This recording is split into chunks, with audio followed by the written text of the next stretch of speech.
Hi, Jack. Welcome back. How are you? I'm doing well. Thanks, Joyce. Thanks for having us back. Yep. Uh, so a little while ago, we talked about supplemental Social Security income, and it was for a wide variety of people, not just 65 and over. It was for disabled adults and children, and we discussed a lot of different things. But I'd like to take this time and focus on the 65 and older and what that supplemental Social Security income means. Right. No, I appreciate you bringing the topic up. I think it's a really important one, particularly over the last couple of years. Social Security has been able to do some analysis of the numbers of claims coming from different geographic areas throughout the nation. And they have discovered certain locations, and some of them are here in Arizona, have experienced a decline in applications for that supplemental security income benefit. And this is not the traditional Social Security we get for retirement or a spouse or a survivor. This is a benefit for limited income and resource households. So it's really critical when we see a drop in the number of those applications that we get out. And thanks to you today, we're getting some information out on this, educate people about what this is. And so it really is a disability benefit for children and adults that have a severe long-term type of disability. But in the case of someone that's 65 or older, it's strictly a benefit where someone is eligible because of their limited income and resources. So what's a limited income? Well, if it's an individual, if their income is less than $934, that's someone that gets Social Security already, in fact. So I have organizations out in the community contacting me on a regular basis saying, I just worked with a client. Their Social Security check is only $700 a month. That's all they have to live on. And we're getting them an appointment to file for SSI. That's an example. Earlier today, I had an organization contact me and say, well, I worked with a couple and their income was less than $13.91 a month. That's the couple amount. So if it's two people, their Social Security checks totaled together, if they're less than $13.91, that would, if they had no other income, that would potentially allow them to get the SSI benefit, the supplement. And I like to call this benefit the minimum Social Security. If you're not getting at least $934 as an individual, or if you and your spouse collectively together, your Social Security checks don't equal $13.91 and you have no other income, there's also a resource requirement. They call it a resource or asset requirement. You can't have more than $2,000 as an individual or more than $3,000 in assets. But I hesitate to get into numbers too much with these programs because people really should file the application and not dismiss it. If you're, in a situation where it's difficult for you to pay for your housing, it's difficult to pay for food, maybe you're getting help assistance with those items. That's a situation where you really should reach out to Social Security to make sure that there isn't some assistance available under that Supplemental Security Income or SSI income program.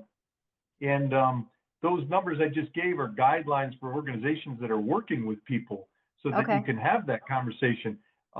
Get in touch with Social Security if your Social Security check is not at least $934.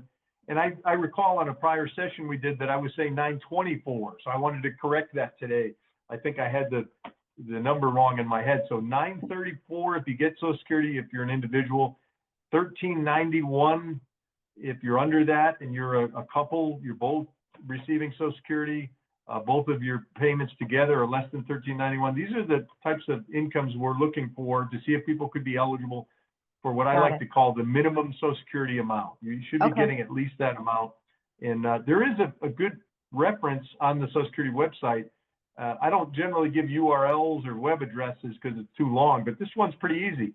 ssa.gov/SSI. That's that is Supplemental Security simple. Income. Yeah.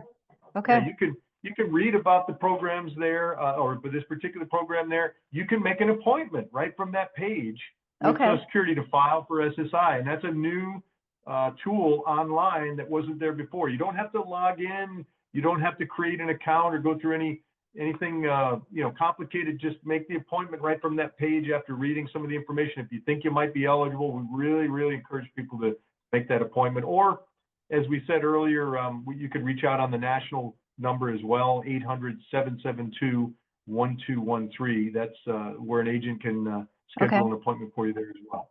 So applying for SSI, you have to make an appointment and go into the office to apply, or can you apply for it online? There are certain situations where the online application will allow you to file completely there on the website. Okay. And so if you're online already and you want to try that SSI application online, we would encourage that. It's not going to work in every situation. Okay. If you've ever filed before for the program, it won't be enabled for you to go through the whole process online. Okay. Those that are married are not going to be able to get through all those questions for marriages that we would need online. So Okay. certain situations, it will work. But ultimately, if it's not something that you can do online there, we encourage the appointment tool there to make an appointment right through the web page. Okay. Or if it's easier, just call us at that national number and we'll take care of it that way. Okay. All right. And you mentioned the $934 is if you make under that for an individual. And for a married couple, if they make under $1,391, they're eligible, 65 and over. So if you're married, do both spouses have to be 65 or over in order to apply? Right, it's a good question. The 65 and older requirement means there's no medical disability. There's no Okay. medical evaluation required for the benefit. So Okay. that's where, we could get into a situation where we've got one spouse that's 66 and the other one 62. Well, the spouse that's 62, to get the supplemental security income SSI benefit, would have to meet the medical requirement, whereas Okay. the 66-year-old spouse would not. Would not. Okay. Okay. That makes sense then. But if both spouses were 65 or older, then there's no medical requirement at all for Correct. them. It's Correct. just the income and the resources. Okay. Correct. Well, that's great. I have a feeling there's quite a few people out there that don't know about this, and it's something that really could benefit them to be able to have that extra income each month that they could use to, help them with their house, with their food, with their utilities, with, whatever they need help with. So this is great. Yeah, no, I appreciate the discussion, Joyce. We have certain communities throughout the nation where the number of applications over the course of the last couple of years dropped as much as 15%. Oh, wow. So that tells us that, a couple of things. People may not be aware of it.